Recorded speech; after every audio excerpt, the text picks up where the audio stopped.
Hello friends, it's me, Shin, and today I'm coming to you from the corner of Jones and Flamingo where we're checking out Jackson's Bar and Grill. Super excited to have you along, let's head on inside.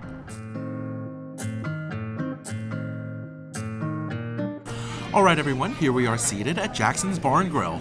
Definitely a locals bar and grill here. The front half of the building is a full-service bar along with plenty of gaming, and the back half of the building hosts a very inviting family restaurant. Many of you in the comments have let me know about their £1 ribeye deal here, so I'm definitely looking forward to that, but let's also see what else they have on the menu. And here is your menu at Jackson's Bar and Grill. Appetizers are up at the top. Looks like we've got chicken wings as well as onion rings, cheese quesadilla, and some cheese curds. Here are your burgers and sandwiches, cheeseburger, jalapeno fire burger, fettuccine alfredo. Yeah, this is all looking really good. Philly cheesesteak and a Reuben sandwich. Yeah, that all actually sounding pretty nice right now. Here's the steak and fish section. You've got that famous £1 ribeye there for $20. Fish and chips as well. Yeah, it's looking really nice. And if we take a look at the back section of the menu here, they do serve breakfast 24 hours a day. You've got a classic breakfast, corned beef hash, and breakfast burrito. Yeah, it's all looking really good. A very nice looking menu there, and I'm looking forward to trying a lot of things because you know how it goes in my videos. Every restaurant is a buffet if you're willing to pay. So I'm going to get a nice variety, and together we'll see what this restaurant's all about. Don't go anywhere because appetizers are coming up first.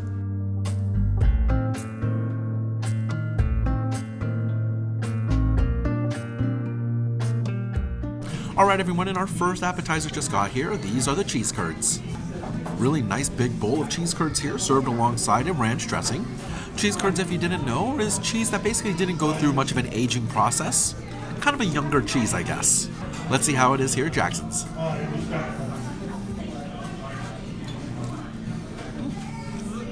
Yeah, that's really good.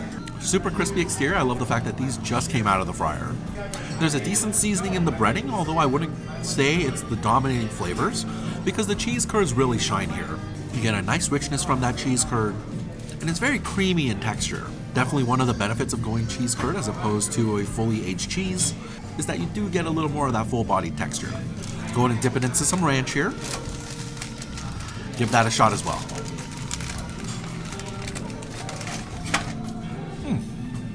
Yeah, that's good. Can't necessarily say this actually needs the ranch because the cheese curd is rich enough on its own already. However, the little bit of cool tang that's coming from that ranch dressing is welcome, bringing a little bit of a flavor breakup in the bite. I'm a fan, no real complaints with the cheese curds.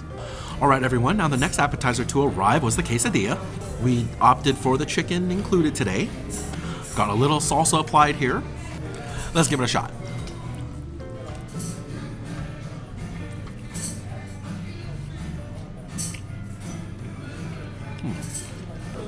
Not bad. The tortilla here has been nicely crisped, well cooked, and the cheese inside is melty and rich. You get a nice freshness from the pico de gallo here. Overall, the base quesadilla product isn't all that bad. I think the chicken is a little bland, but it is cooked well. There's a decent moisture there. But I kind of expected maybe some Southwest spices or something along those lines. The salsa actually has a nice robust flavor to it. It's a mild spice with a really good acid level that helps balance out this quesadilla. I actually don't know if you need to get the chicken. I'd probably just opt for the standard quesadilla if you're going to go for this. Now my friends, as I was going in on that quesadilla, unfortunately it doesn't look like the kitchen really wanted to respect our wishes of having these meal portioned out. While I ordered in 4 separate courses and the waitress let them know in the back, they just didn't want to do it apparently because they didn't want to be held up in case the restaurant gets more people inside. However, it's empty today at 2 in the afternoon. Kind of feel like if I'm going to order half the menu and I just kind of want it portioned out, maybe they can oblige, but you know, it is what it is. My only real fear here is that I'm not going to get to taste a lot of this food when it's fresh and hot, so who knows how well the video is going to turn out. Let's just go in. Alrighty folks, and the last appetizer dish that I got today were the chicken wings. We opted for a 10-piece order here. We went with the mild sauce as well as their sweet chili, and you do get an option between onion rings and french fries. We went with a couple of onion rings today. First up, we're going to try the mild wing. Certainly nice big plump wings here. I like the fact that they're not using little baby wings. Let's give it a shot.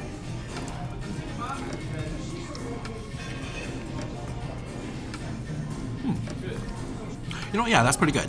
The chicken meat here is juicy and well cooked. Good timing on the fry job. The mild sauce is mild, but it does have a lingering heat to it. A nice amount of vinegar in the sauce. You definitely get the tang that you want from a buffalo sauce. You know, it's pretty good. I don't have any real complaints with this chicken wing.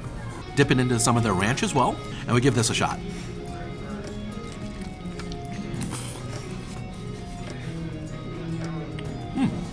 Oh yeah, that's really good. The ranch dressing here at Jackson's is not watered down at all. Very thick and creamy with a nice savory tang that you want from a ranch dressing. It's providing a nice cooling element when it comes to these mild wings. No real complaints. Solid mild wing there with the ranch. And next up, we're gonna try the sweet chili wing. Really good looking glaze to this. Let's see how it tastes.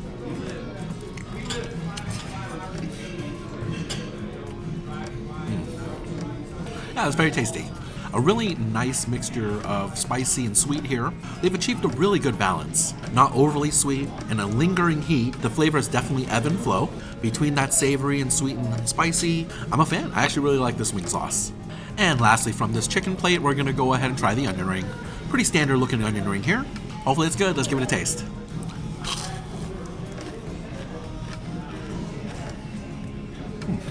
You know what, not bad. I can't exactly tell if these were hand breaded.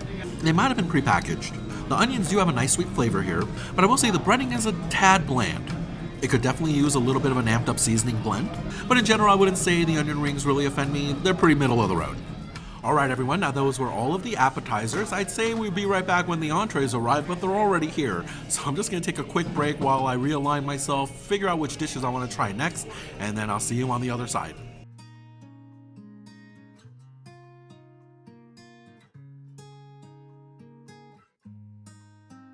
Alright everyone, welcome back. I've gone ahead and taken a quick look over what we have here, and I thought of an order that might try and best propel some of this food forward. We're going to start off with the fish and chips. 3 big pieces of fish here, served alongside fries and a pretty thick looking tartar sauce. Let's see how the fish is on its own first. You know, that's actually quite good. The fish is still moist and very flaky. The batter is well adhered to the fish, which means they have a super hot cooking oil. The batter certainly has a nice seasoning to it. And what I really appreciate is that you actually really taste the beer in the batter. It's definitely one of the prevailing flavors in the middle of the bite. And it adds a really nice element here. Try dipping it into their tartar sauce. And we give this a try as well.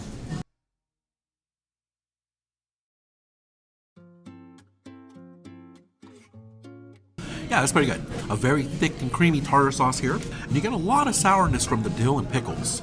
I would actually say it's a bit more of a tart tartar sauce than I've had before, but it works very well with the fish. No serious complaints there. Let's try the accompanying chips along with that fish. For all my fellow Americans, obviously I'm talking about the fries. Let's give it a shot.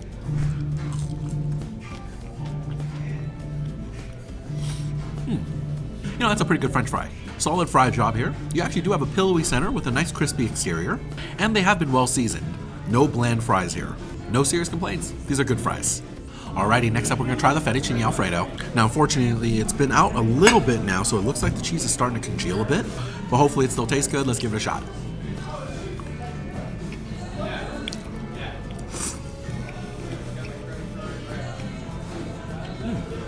You know, that is a pretty tasty fettuccine alfredo.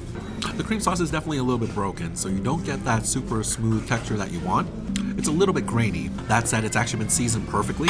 There's a beautiful salty richness to the sauce. Plenty of garlic in the sauce as well, giving a really nice robust flavor. And when it comes to the noodles, while they have a decent flavor, I wouldn't say they're exactly al dente. They've been sitting out for a bit, so the cook is there. They're a little soft. Let's go and try the accompanying chicken. It does look a little dry up close, but let's see how it tastes.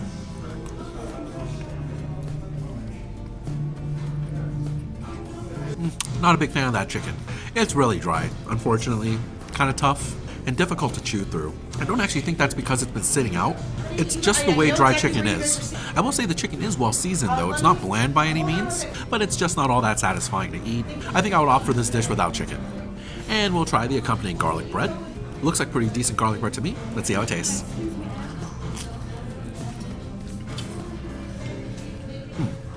You know, this is very good. It's a very nice soft loaf, though it does have a crispy toast on it. Just the perfect amount of butter here, giving a nice richness, and a really beautiful amount of garlic. I love how garlicky this bread is. There's also a bit of a nutty salinity coming from some toasted Parmesan here. No real complaints, I really like the garlic bread. Alright my friends, next up we're going to go in on the ribeye steak. I really wanted to make sure I went in on this so it didn't sit out for too long, but cutting into it, it still looks really juicy and it hit that perfect medium rare. Hopefully this is still good.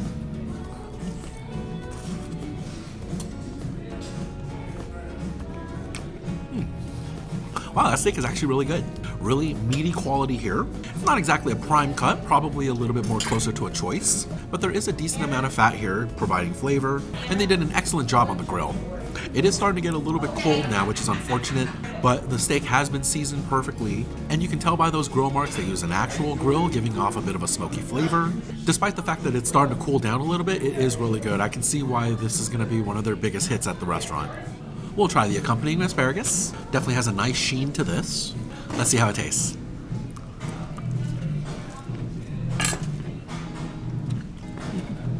Yeah, you know what, that's pretty good. Properly cooked, they've got a little bit of the firmness on the outside while still very soft on the inside. It's actually very well seasoned, good salt and pepper levels here. It is a bit rich, they've doused it in a lot of oil, but it's not bad, it's actually the perfect side for this ribeye. Alright folks, and lastly from this plate, I'm going to try the baked potato. Now this definitely felt a little bit harder than I'm used to for a baked potato. I'm not sure if that's because it's been sitting out for a minute, but I do have some butter and sour cream. Let's give it a shot.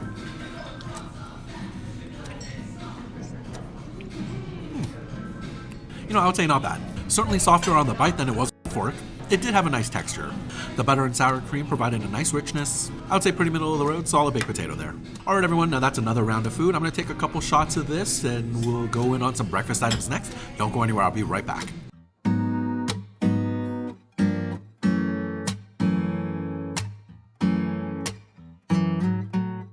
Alright everyone, now I can tell the food is starting to get kind of cold, so we're going to go through this as quickly as possible so I can give them as fair a rating as I can given the circumstances. We're going to do some breakfast items next. First up is the breakfast burrito. I believe it comes with bacon, egg, cheese, and hash browns, as well as peppers and salsa, but it is definitely starting to feel a little cool to the touch. Hopefully this is still good.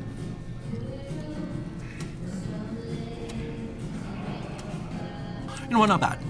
Now unfortunately this has been sitting out for a while, so the potato inside has lost its perfect texture. It's starting to get pretty mushy here. That said, they do have a good flavor, they are well seasoned, and I would say the hash browns is actually the predominating flavor profile in the beginning of the bite.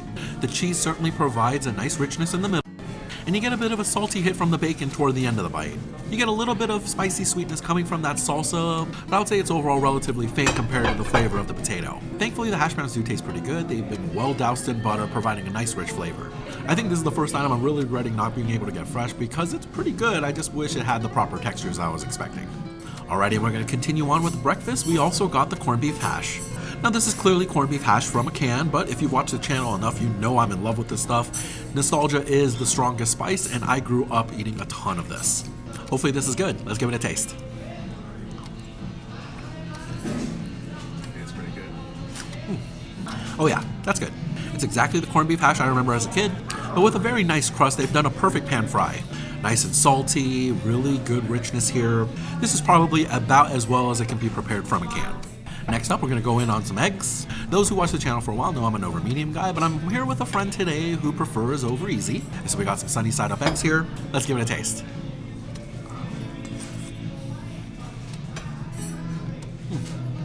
Well, the eggs are properly cold now, but they taste fine. The whites were all the way cooked through, and the yolk was seasoned lightly. No serious complaints. If things came out hot, I would like them just fine. Alrighty, hash browns up next. If these are anything like the hash browns in the breakfast burrito, I'm sure they're really good. But if they're anything like the eggs, which I'm sure they are, they're gonna be ice cold. Let's see how it is.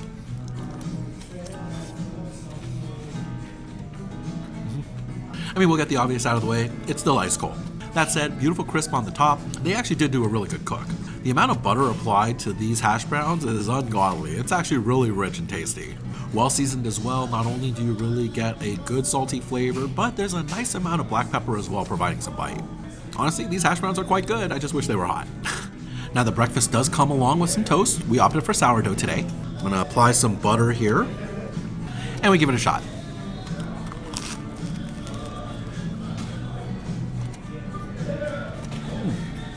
Oh yeah, that's fine. Nice thick cut sourdough toast here. You certainly get the sour in that dough. The butter provides a rich salty hit, and I do like the bread in general. Nice crusty loaf. No serious complaints here. Alright everyone, now that does it for all of our breakfast items. We've got a couple of handhelds left. I'm going to go and show you that right after this break.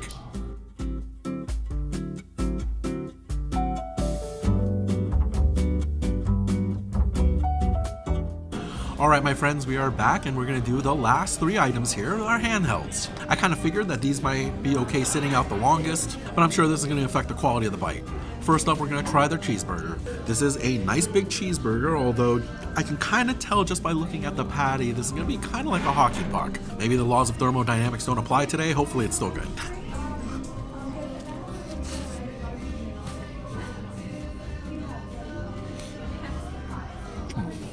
Well, I'm gonna go and say that might be the most unfortunate bite of the day. I can tell that this burger would have been really good if it just came out of the kitchen because the meat has a really great flavor. You can tell they've absolutely nailed the cook with the medium burger here. This looks like a perfect pink center. Really well seasoned. I actually love the seasoning blend they used on this burger. It has a lot of black pepper, really giving some bite. The vegetables are crisp and fresh. However, a lot of the moisture has leaked into the bottom bun, making it a little bit soggy, which is really unfortunate. The American cheese here, while it looks melted, it's pretty cold now and it just has that kind of congealed texture. Unfortunately, not imparting a ton of its flavor either. The vegetables have a beautifully fresh flavor. You can actually tell how well they've even seasoned the vegetables here. I gotta say, this is a pretty big travesty. I really wish I got to taste this burger when it first came out of the kitchen. Now, I already tried the fries from the previous dish, so we're gonna go ahead and move on to the next. This is the Philly cheesesteak. Now, unfortunately, the cheese has completely congealed over, so I actually had to cut this with a knife, and the cheese has become more or less just a solid block in the center. Let's see how this is. Steamy meat.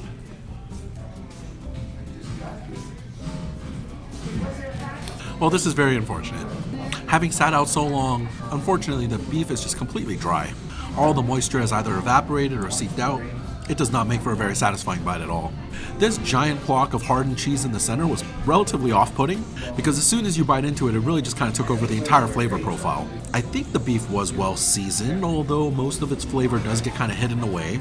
And you do get a little bit of the sweetness from the peppers and onions here, but it's more of an aftertaste after you're already finished with the bite. I can't tell if this is because it's been sitting out or if it's because of the recipe. You know, I wish I could give this more of a fair rating, but if you're at Jackson's and you order the Philly cheesesteak and you let it sit out for an hour or so, this is more or less what it tastes like. Now, you do have an option between fries or chips, so I went with the chips on this one. They kind of feel like Ruffles. Let's see how they taste.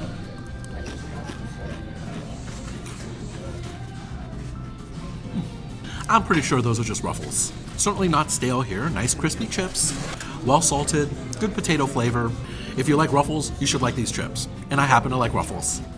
Alright, my friends, and the last bite I'm going to be trying from the entrees today is going to be this Reuben sandwich. This is a pretty thick Reuben sandwich. I certainly appreciate the amount of meat in here. Let's see how it tastes.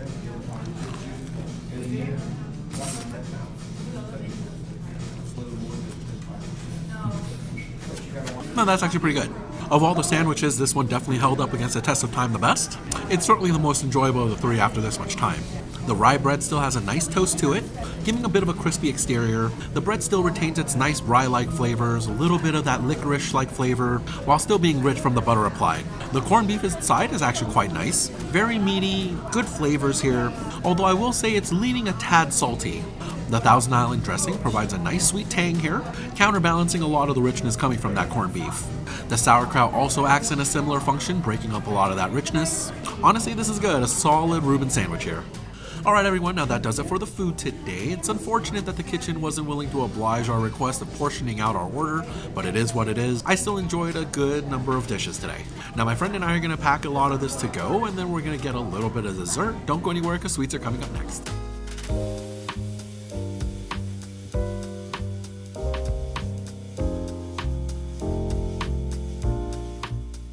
Alright everyone, now it's time for some dessert, and we got some pumpkin pie today. Got a nice little piece here off the tip. Let's see how it tastes.